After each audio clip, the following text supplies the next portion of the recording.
Hello and welcome back.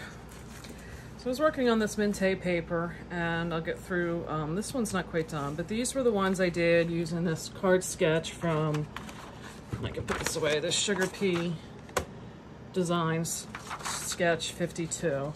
And as you can see, I just took it for inspiration. I didn't use the circle or the I kind of really went and did my own thing, didn't I, now I think about it. So I did the red with an 1/8 of an inch reveal. I did the gold with another 1/8 of an inch.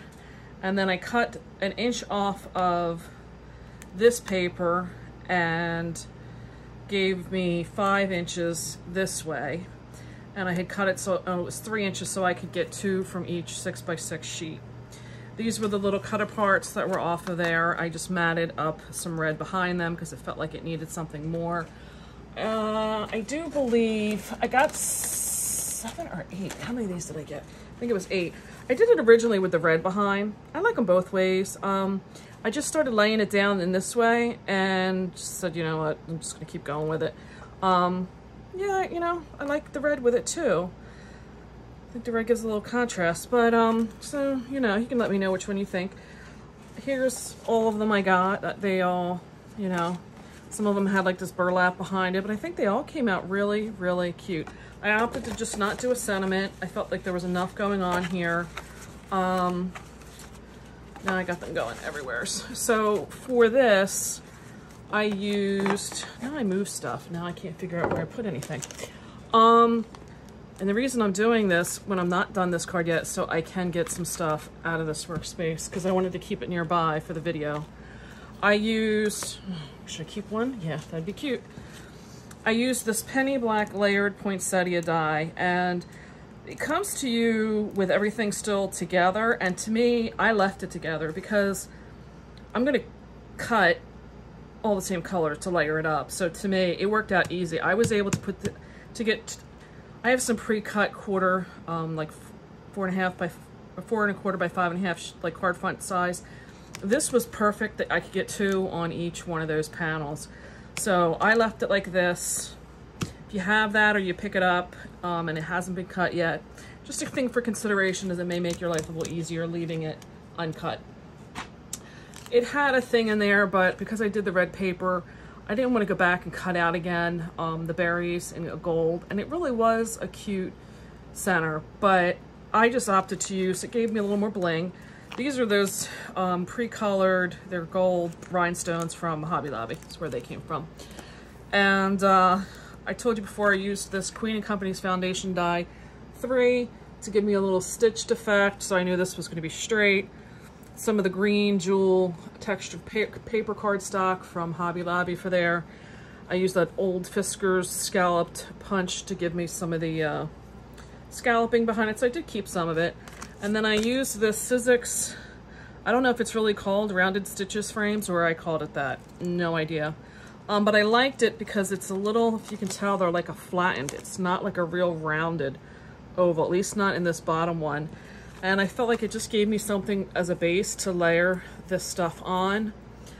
These evergreens are both from Impression Obsession. One's just a pine bough, one's like a pine bough and pine cones or something.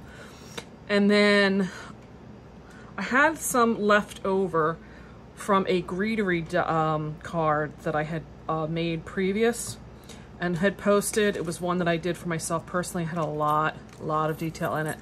And in that card, you cut it out of white, and then you use bundled sage and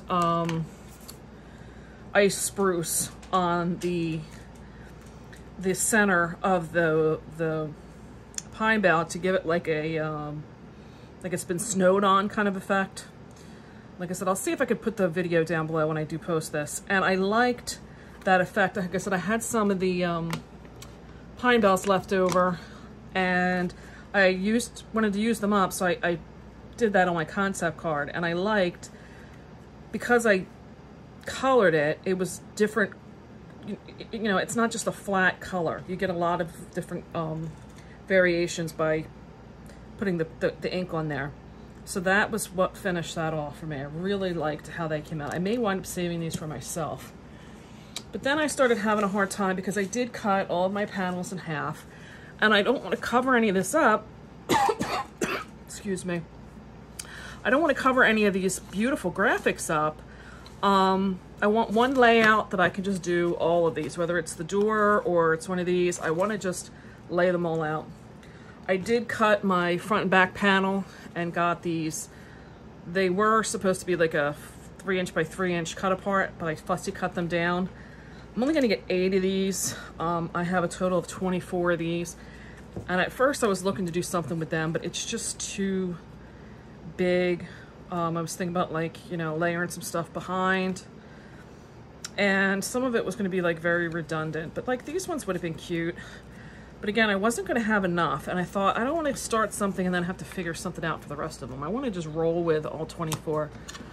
I did cut out those other 2 sheets of these, and it would be nice I could get one of these, but then that was like kind of too small. I tried cutting them out with my postage dies. It just really kind of got lost. It was just, this one was like too small. I feel like the Goldilocks story, like I need the perfect one. So I scrapped that plan altogether, and I have this Impression Obsession. It's an Anna White design of a primitive candy cane. And to get this, you have to take the die to the reverse side of the page so that you can get one flipped in the other direction.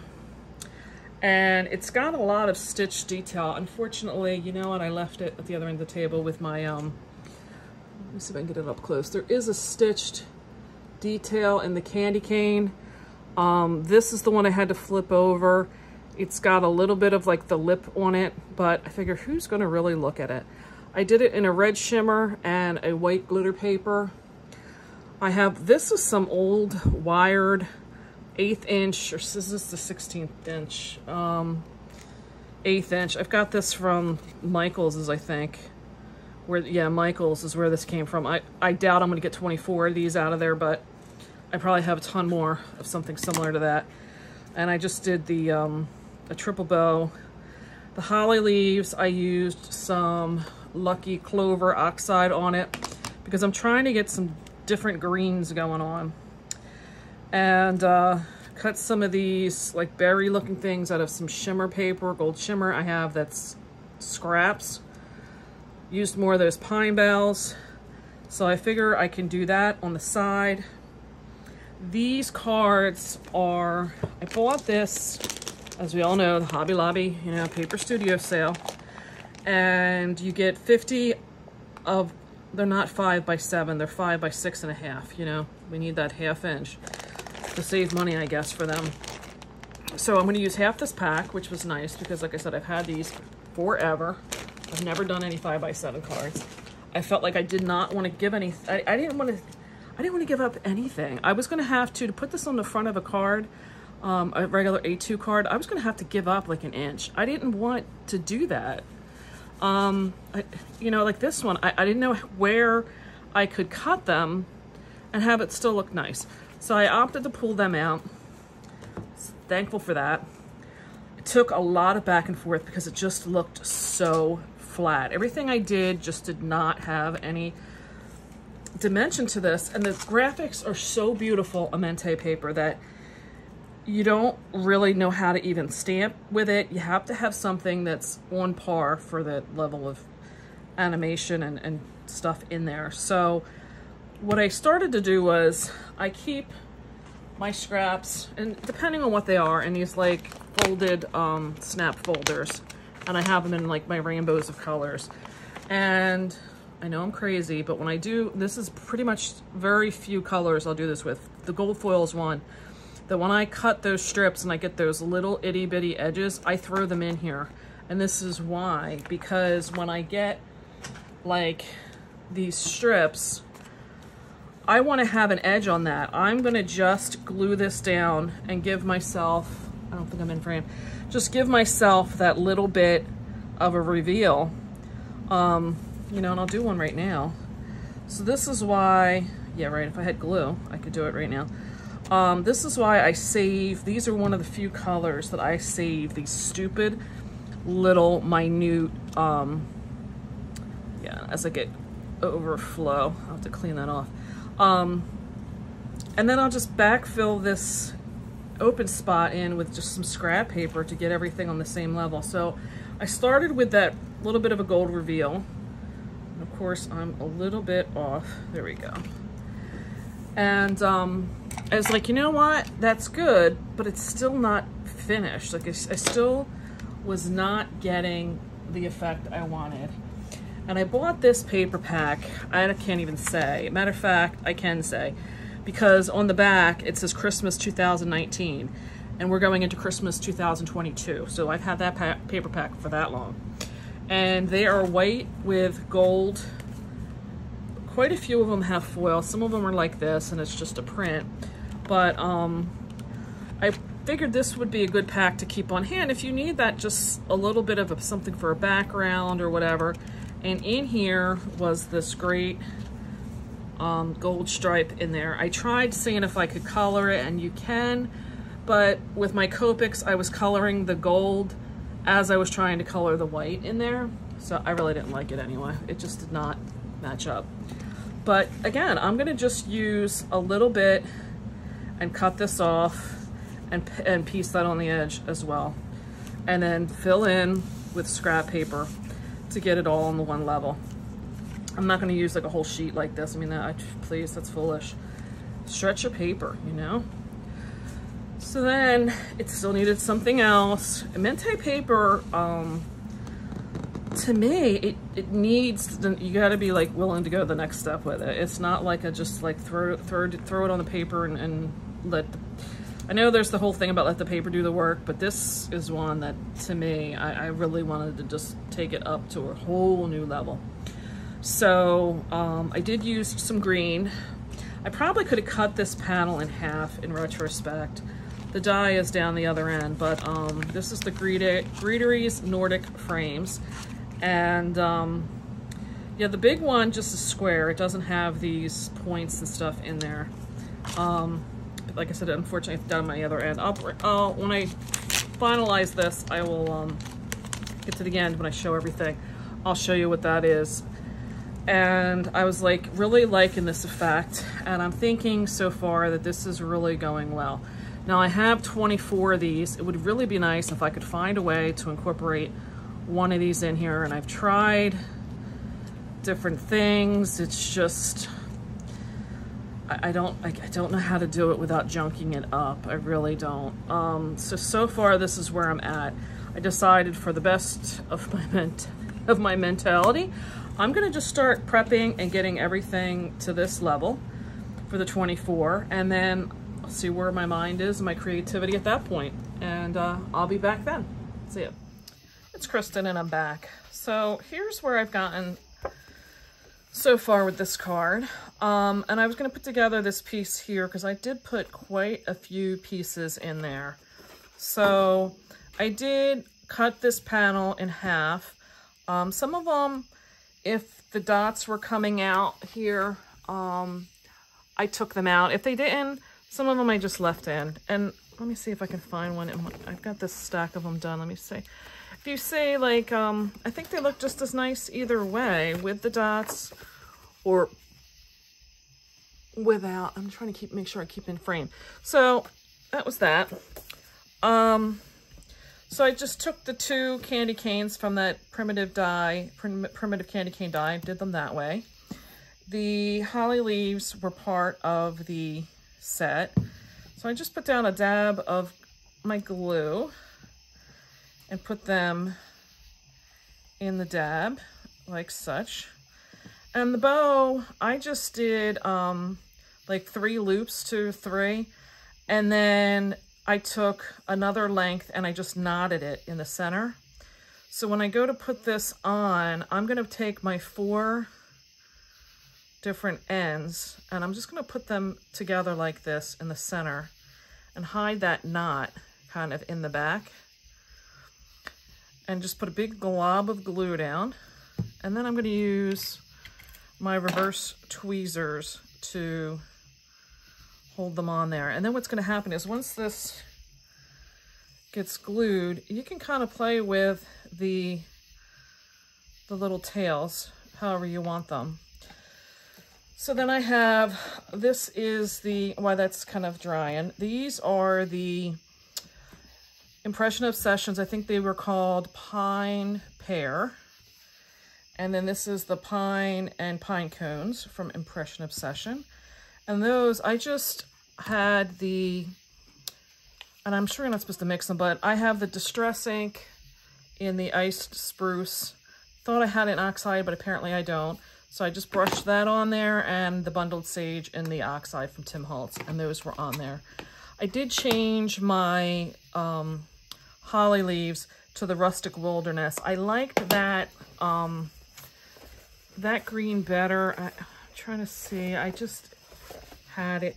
The mowed lawn just looked too bright. It didn't kind of go with how I was liking it. So I did change to the Rustic Wilderness, and I used it in the oxide. So then, while that's drying, what I did was, to get the most use out of these, I cut off the little ends here. If you notice, there's like two that are kind of stuck together. I just cut it right there on both of these, and that gives me 4 of those. Then I have 4 of those. And then this was from the Stampin' Up! Botanical Builder die. And I just cut that down here towards the bottom. And did the same. So again, it gives me gives me 4. Now this one, I didn't really get the berries cut correctly. I'm just going to cut that stem off. But once you kind of put all this in there, they my little leaf came out. They will, ooh, let me put it in there. That's the thing with oxide ink. It will kind of change color, so I have to make sure I get that in there. I'm trying to do this quickly, and I should let things dry. But what I'll do is I'll just put a little bit of glue on the back and shove them all in there, so I have the ones that I cut in half. I'll put the 2 halves on one side and then 2 on the other. So while I'm doing this, I'll share with, I've decided that I think I'm going to use like a little tag to put a sentiment on, and I'm going to like kind of hang it down off the bottom of the candy cane. And Stampin' Up! Had these really cute little, like flat, like Jingle Bell charms this past Christmas season for 2022. And I had meant to order some. I wanted to use them for this. And I thought to myself, you know, why am I buying more? I know I have a ton of those little charms. I probably buy them every season or every fall. So I'm going to dig up ones I have. They may not be, you know, all the exact ones I wanted, but so be it. They may be snowflakes instead of bells or something, but I'm sure they're going to be just fine. So I'm going to get these all glued in, and then I will glue and put it over on the side here. So I'm going to be back. I'm going to try to wrap this up as part 2. I do still have all of those cut aparts I showed before. And I was praying this was kind of stuck down more than it is, but it's not. But it's fine. I'll let it sit by itself and let it dry. So I think what I'm going to do is get some of the really big, I have some really big size red rhinestones. So I think I'm going to use some of them on here to use them up. And then I'm going to look at what I have for gems, and I'm going to hang them down. So I will be back and show you what this is going to look like when it's complete. And this is going to be my wrap up of part 2. I moved over here and cannot find where I put these charm things. I don't know if you get them from Stampin' Up. They're little round I don't know where they are. So I'm gonna just keep it moving, and all I did was add some red rhinestones to the bottom of this. And I can see my phone is just like turning every which way, so I apologize. So I'm gonna call it a day on this. I don't know if you can see, I have them all drying over here on my right. And I'm gonna let the paper do the work to a degree. I probably could keep going and going, but I do need to fit this in an envelope at some point too. So I'm calling it a day here, leaving it at that. I hope you found some inspiration from part 2. I still have quite a bit more to come. Part 3, I still have these papers here, this blue, these things I've cut out, the other ones I started cutting out, and these few little scraps. So part 3 will be coming up very shortly, where I'm going to be using this blue paper, and I'm expecting I'm going to be using these first. I'm not quite sure yet, but anyway, I'm feeling really good. I've been using some stuff up out of this craft room, and it feels really good when you start seeing stuff go. I do, when I finish these off, do want to cut myself a piece of this red in here and put a white with a sentiment inside, because these do feel more flimsy. These card bases that you get that are already pre-cut, but can't beat the price or the you know, having them already done for you. So I hope you got some inspiration. I would really appreciate a thumbs up down below if you did. Also, if you have not subscribed, I would ask, could you please subscribe down below, because it would really help my channel in getting more views, but it would also allow me to show up in your feeds when the rest of this series comes about. So let's catch you on the next one. Thanks a lot. Have a nice day.